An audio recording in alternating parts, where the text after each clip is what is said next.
Web Rádio Fraternidade. É a Web Rádio Fraternidade, a nossa ferramenta de paz. Invadindo ruas, campos e cidades, com amizade, amor, muito mais. É a Web Rádio Fraternidade, a nossa ferramenta de paz. Invadindo ruas, campos e cidades, com amizade, amor, muito mais.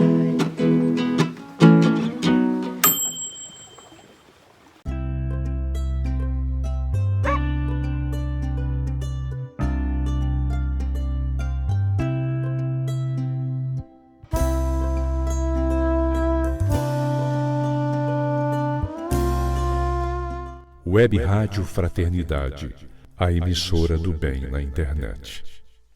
Nosso encontro com Paulo Estevão, apresentado por Marco Antônio e Maria Amélia. Um oferecimento de Web Rádio Fraternidade.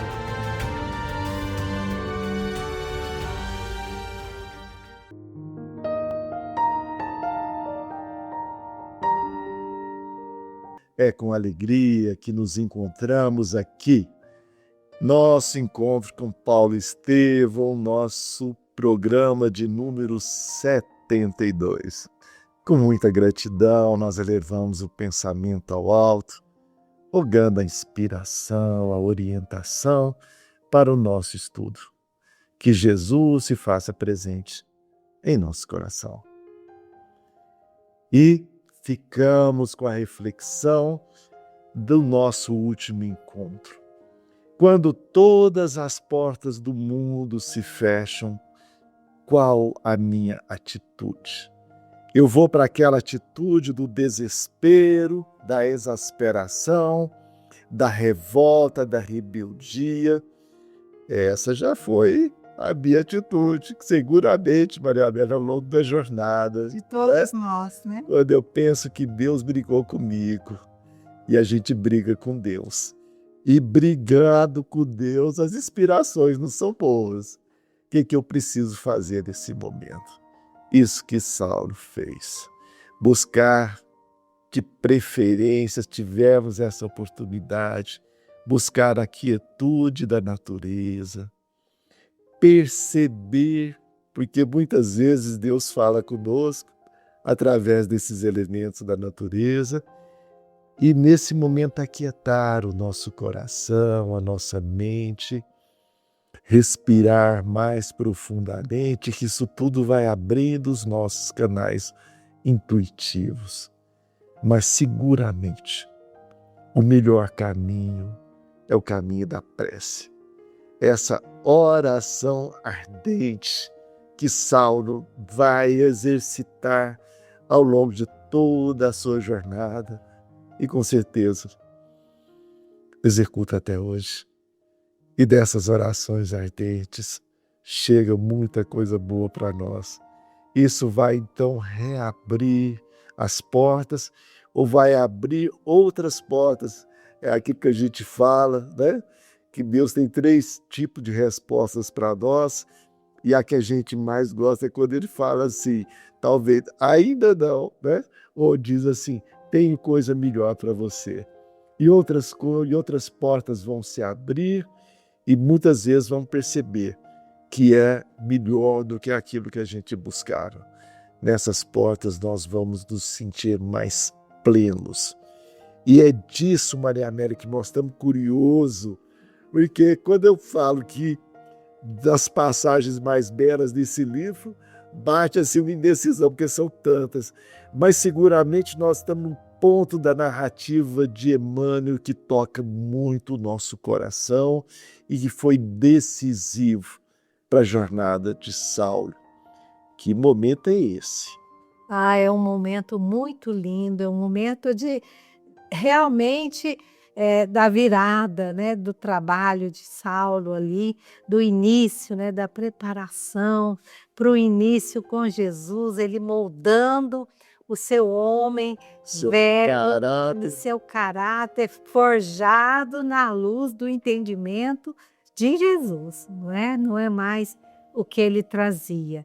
E aí, nesse momento, como a gente disse, né, que ele faz uma oração fervorosa, ele entra em outra sintonia, né? Abre-se um portal espiritual, ele é nimbado assim de muita luz, de muita lucidez, de muita claridade, né? Assim a gente percebe assim ele sendo enxertado ali por Jesus naquela programação do seu vaso escolhido. E aí que entra essas companhias que estão sempre conosco, mas que a gente não consegue perceber. Não consegue perceber se não tiver nesse estado meditativo. E aí abre esses portais. E abriu um grande portal que o levou, né, a um diálogo espiritual com seus amigos queridos, Estevão e Abigail. Eles estiveram ali na presença de Saulo, foram chegando de mansinho, e eles estavam lindos, eles estavam jovens, formosos, envergando vestes brilhantes e tão alvas, né, que se assemelhavam a pétalas de neve translúcida, aquelas vestimentas, né, que a gente vê nas imagens, né, de espíritos elevados. Então, incapaz ele ficou de traduzir aquelas comoções da sua alma, ele ajoelhou-se e começou a chorar. Tal assim embevecido ele estava ali com aquelas presenças, né? E aí começa esse diálogo. Levanta-te, Saulo, disse Estevão com profunda bondade. E aí, que é isso? Que isso? Choras? Perguntou Abigail, em tom blandicioso. Estarias desalentado quando a tarefa apenas começa? O moço tarcense, agora de pé, desatou em pranto compulsivo. Aquelas lágrimas não eram somente um desabafo do coração abandonado no mundo, traduziam um júbilo infinito, uma gratidão imensa a Jesus, sempre pródigo de proteção e benefícios. Quis aproximar-se, oscular as mãos de Estevão, rogar perdão para o nefando passado.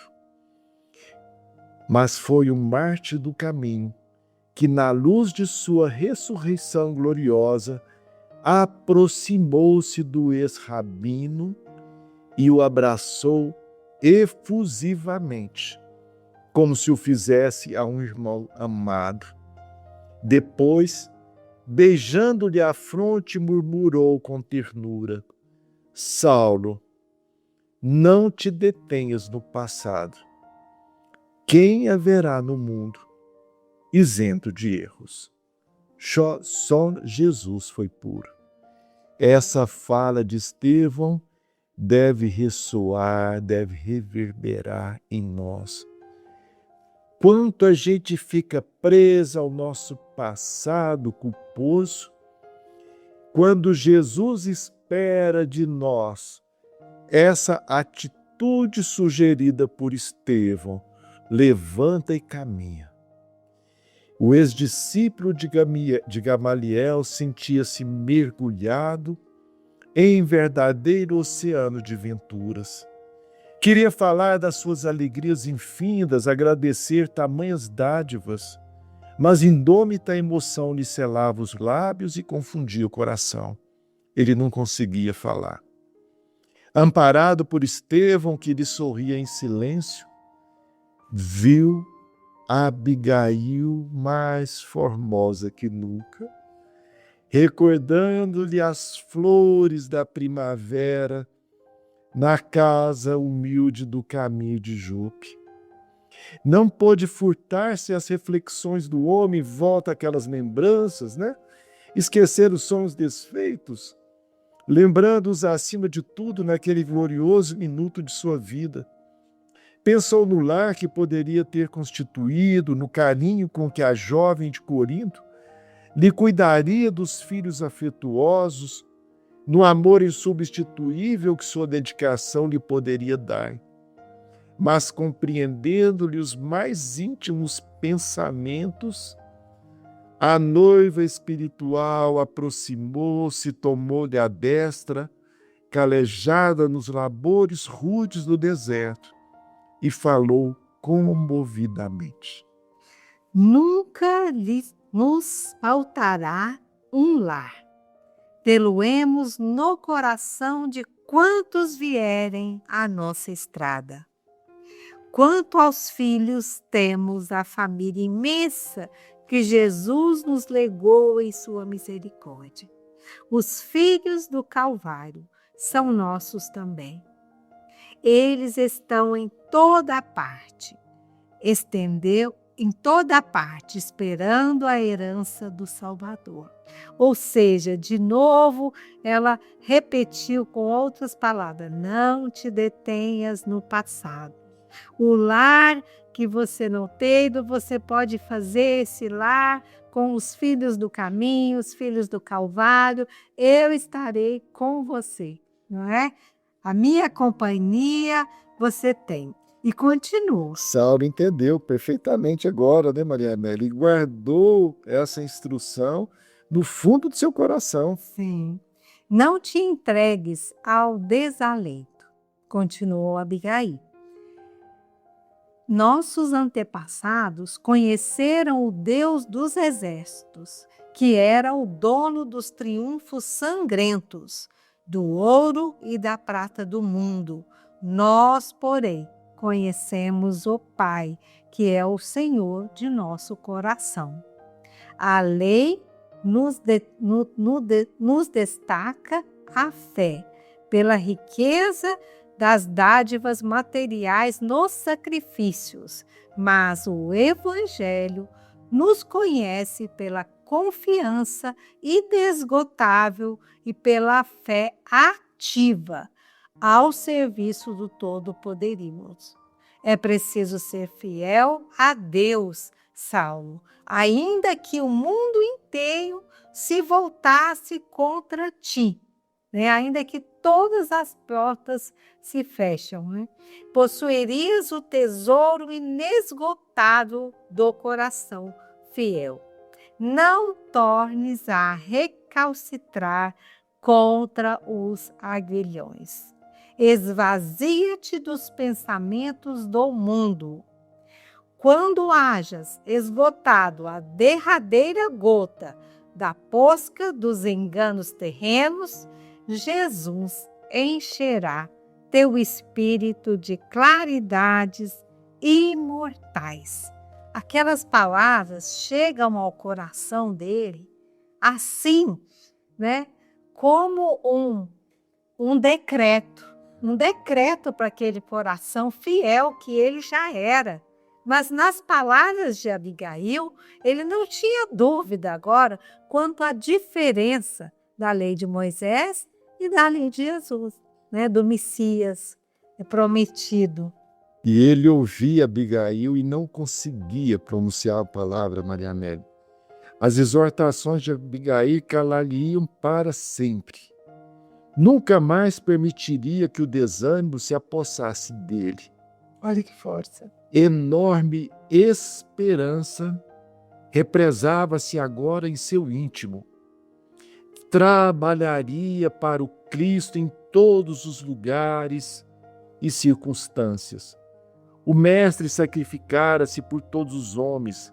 Dedicar-lhe a existência representava um nobre dever. Mas enquanto formulava esses pensamentos, ele lembrou das dificuldades de harmonizar com as criaturas.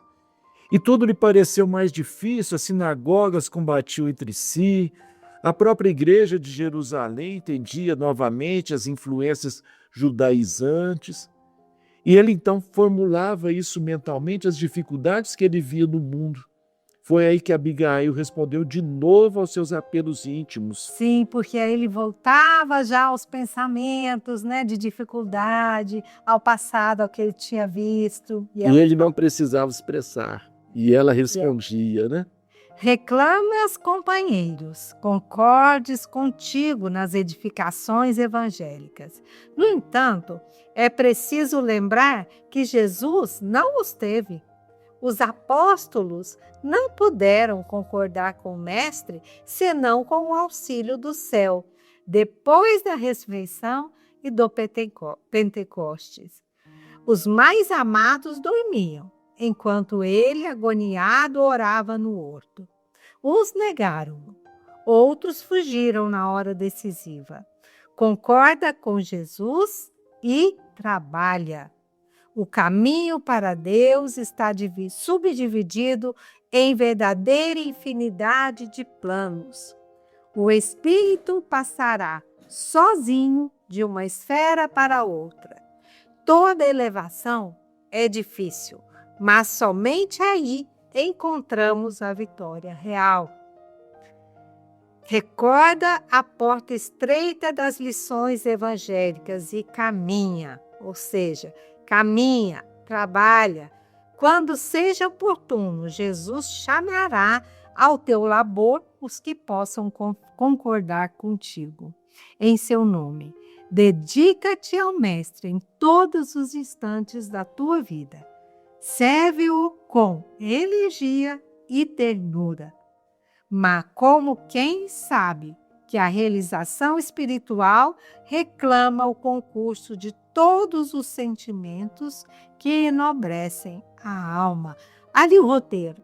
Ela deu prontinho o roteiro para ele, né? Aí Saulo estava tal qual nós quando nos vemos diante de um mentor, alguém que vai nos passar, e a gente ouve, ele estava elevado, esperanças novas bafejavam as almas, na retina espiritual desdobrava-se aquele radioso futuro. Quis mover, agradecer aquela dádiva, mas ainda pairava uma grande interrogação. Que fazer doravante para triunfar? Então a gente ouve essas mensagens maravilhosas que chegam, mas a gente fica ainda com as preocupações Tem aqui. roteiro, Tem a roteiro dúvida. completo, mas fica a dúvida aqui para as nossas questões terrenas. Como completar as noções sagradas que lhe competia exemplificar praticamente sem anotação de sacrifício? Então, ele deixando perceber que lhe ouvia as mais secretas interpelações, a Abigail adiantou-se sempre carinhosa. E o roteiro continua. Salmo, para a certeza da vitória no escabroso caminho, lembra-te de que é preciso dar. Jesus deu ao mundo quanto possuía e, acima de tudo, deu-nos a compreensão intuitiva das nossas fraquezas para tolerarmos as misérias humanas. O moço tarcense notou que Estevão, nesse íntere, se despedia. Estevão já se despedia, endereçando-lhe um olhar fraterno. Abigail, por sua vez, apertava-lhe as mãos com imensa ternura. Então Abigail ainda continuaria com ele nesse diálogo brilhante, maravilhoso. O ex-rabino desejaria prolongar a deliciosa visão para o resto da vida, manter-se junto dela para sempre, não é para menos. Contudo, a entidade querida esboçava um gesto de amoroso adeus. Esforçou-se então por catalogar apressadamente suas necessidades espirituais. Ainda tinha muita dúvida, Maria Amélia. Muitas. Desejoso de ouvi-la relativamente aos problemas que o defrontavam. Ansioso de aproveitar as mínimas parcelas daquele glorioso, fugaz minuto, Saulo alinhava mentalmente grande número de perguntas. Que fazer para adquirir a compreensão perfeita dos desígnios do Cristo? Perguntas que hoje a gente faz. E já tem a resposta aí, queridos amigos. Ela simplesmente disse: ama, respondeu Abigail espontaneamente. Então, que fazer para adquirir a compreensão perfeita dos desígnios do Criador? Ama. Mas aí fica como nós, né? Mas como proceder de modo a enriquecer-nos da virtude divina? Jesus aconselha o amor aos próprios inimigos. Entretanto, considerava quão difícil devia ser semelhante realização. Penoso testemunhar dedicação sem o real entendimento dos outros. A próxima pergunta: como fazer para que a alma alcançasse tão elevada expressão de esforço com Jesus Cristo? Qual o caminho, Marianéia? Trabalha. Esse é o caminho. Se não consegue ainda amar, trabalha, serve, dá, né? Dá de ti mesmo, trabalha. Abigail tinha razão. Era necessário realizar a obra, que é a principal de todas, de aperfeiçoamento interior. O nosso aperfeiçoamento interior vem na medida em que nos dedicamos ao trabalho, ao Pai. Desejava ardentemente fazê-lo, como nós desejamos. Para isso, insulara-se no deserto por mais de 1000 dias consecutivos. Todavia, e esse é o nosso, nós vamos para um retiro da Marianéia, fica tudo bem, mas todavia, voltando ao ambiente de esforço coletivo, no meio social em que nos encontramos, né, em cooperação com antigos companheiros, acalentava sadias esperanças que se converteram em dolorosas perplexidades. Então a gente faz toda aquela intenção, mas quando volta tem essas dolorosas experiências. Que providências adotar contra o desânimo destruidor? Espera. Disse ela ainda em um gesto de terna solicitude, como quem desejava esclarecer que a alma deve estar pronta a atender ao programa divino, em qualquer circunstância, livre de caprichos pessoais. Então vamos lá, ama enquanto não dá conta de amar, trabalha internamente, trabalha servindo a obra e espera o momento em que vem o convite, né, divino para alguma tarefa. Ouvindo-a, Saulo considerou que a esperança fora sempre a companheira dos seus dias mais ásperos. Então esse espera que a Abigail está recomendando, não é espera de sentar e ficar esperando que as coisas aconteçam. Espera trabalhando, né? É esperançar, é cultivar aquela certeza de que o amanhã será melhor porque eu estou trabalhando nessa seara do Cristo para construir esse amanhã melhor. Saberia guardar o porvir com as bênçãos do Altíssimo, confiaria na sua misericórdia, não desdenharia as oportunidades do serviço redentor. Mas os homens, e as questões que nós ficamos. Então, da parte ainda, e a gente vai ver ele recalcitrando, né? Em toda parte medrava a confusão nos espíritos. Reconhecia que, de fato, a concordância geral em torno dos ensinamentos do Mestre representava uma das realizações mais difíceis, mas, além disso, as criaturas pareciam igualmente desinteressadas da verdade e da luz. Ele vai lembrar da hipocrisia farisaica. Os seguidores do caminho, aproximando-se novamente das sinagogas, fugiam-se dos gentios, submetiam-se rigorosamente aos processos da circuncisão. Onde a liberdade do Cristo? Onde as vastas esperanças que o seu amor trouxera à humanidade inteira, sem exclusão dos filhos de outras raças? Concordavam em que se fazia indispensável amar, trabalhar, esperar. Entretanto, como agir no âmbito de forças tão heterogêneas? Como conciliar as grandiosas lições do Evangelho com a indiferença dos homens? Aí a Abigail, né, compreensiva daquela alma assim, impetuosa de respostas, ela apertou-lhe as mãos com mais ternura, a indicar as despedidas, e acentuou docemente: perdoa, Não havia mais nada a dizer, né, Maria Amélia? perdoa. Essas palavras, essas recomendações de Abigail, que vão reverberar em Saulo durante toda a sua trajetória e que deve reverberar em nós. Então ele ali, né, em seguida, seu vulto luminoso, o vulto luminoso de Abigail, pareceu diluir-se como se fosse feito de fragmentos de aurora.